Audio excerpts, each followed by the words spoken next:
Hello বন্ধুরা, আজ দোল পূর্ণিমার অনেক অনেক শুভেচ্ছা ও ভালোবাসা। সকালবেলায় ফেসবুকে দেখলাম সবাই দারুণ মজা করছেন। ভগবানের কাছে বা ঈশ্বরের কাছে প্রার্থনা করি আপনাদের জীবনে প্রতিটা দিন যেন এইভাবেই ভালোভাবে কেটে যায়, হাসি খুশি কেটে যায়। আমাদের বর্ধমানের দোল কাল, সুতরাং আমরা তো আজকে হোলি খেলিনি, আমরা কাল হোলি খেলবো। আজকে বিকালে ভাবছি কি করব, তাই আমার ছেলে বলল, মা একটু আলুর চপ বানাও। তাই সেই উপকরণ নিয়ে, আলুর চপের উপকরণ নিয়ে বা আলুর চপ নিয়ে, নিরামিষে আলুর চপ নিয়ে চলে এসেছি। প্রথমে খানিকটা আলু সেদ্ধ করে রেখেছি। এই দেখো, এখানে আছে একটু বাদাম ভাজা, একটু জিরে লঙ্কা খড়া, এখানে বেসন গুলে রেখেছি, এখানে আছে আপনার গরম মশলা গুঁড়ো, ভাজা মশলা আর গোলমরিচ গুঁড়ো। প্রথমে আমি আলুটাকে একটু নুন দিলাম, স্বাদ মতন নুন দিলাম, এরপর বাদাম ভাজা, এরপর জিরে লঙ্কা খড়া, সমস্ত উপকরণগুলো আগে দিই। এরপর অল্প একটু বাড়ির তৈরি ভাজা মশলা,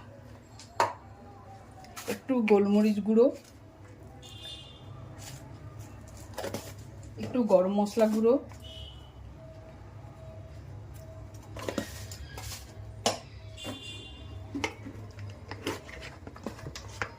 একটু কাশ্মীরি লঙ্কা গুঁড়ো, একটু জিরে গুঁড়ো, একটু ধনে গুঁড়ো আর হালকা পরিমাণে হলুদ।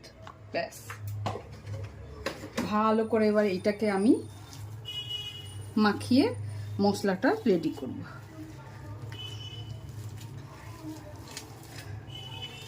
এটা খেতে খুবই ভালো হয়, একবার আপনারা বাড়িতে বানিয়ে দেখবেন। অনেকেই হয়তো বানায়, তবু আপনারা এইভাবে একবার বানিয়ে দেখবেন তাড়াতাড়িও হয় আর অথচ খেতেও ভালো হয়।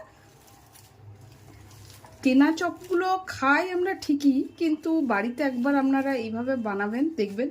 এই চপ তো আমার ছেলের ভীষণ প্রিয়, ও তো একটার জায়গায় দুটো তিনটে করেও খায়, ভীষণ প্রিয়। এবার এইভাবে যখন আপনার রেডি হয়ে যাবে পুরটা, তখন আস্তে আস্তে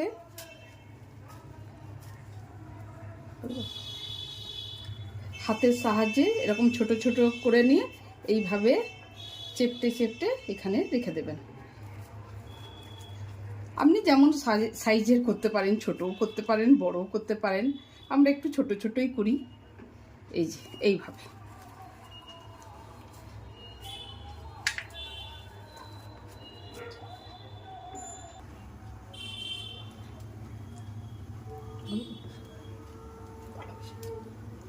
এই যে একটু একটি করে চপ এবার আমি বেসনের গোলাতে ডুবাচ্ছি আর এই গরম তেলে ছাড়ছি।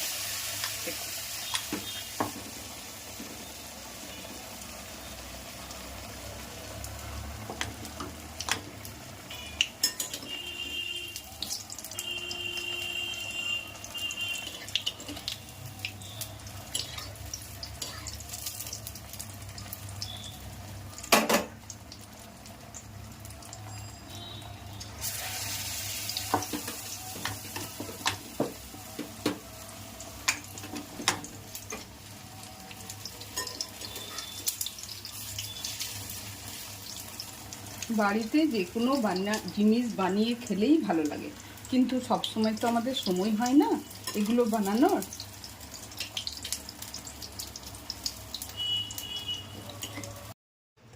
এই দেখো বন্ধুরা, চপ রেডি। চলো এবার বাইরে যাই, বাইরে যেয়ে সবাই মিলে মুড়ি দিয়ে খাই। এই যে এই চপ রেডি তোমাদের।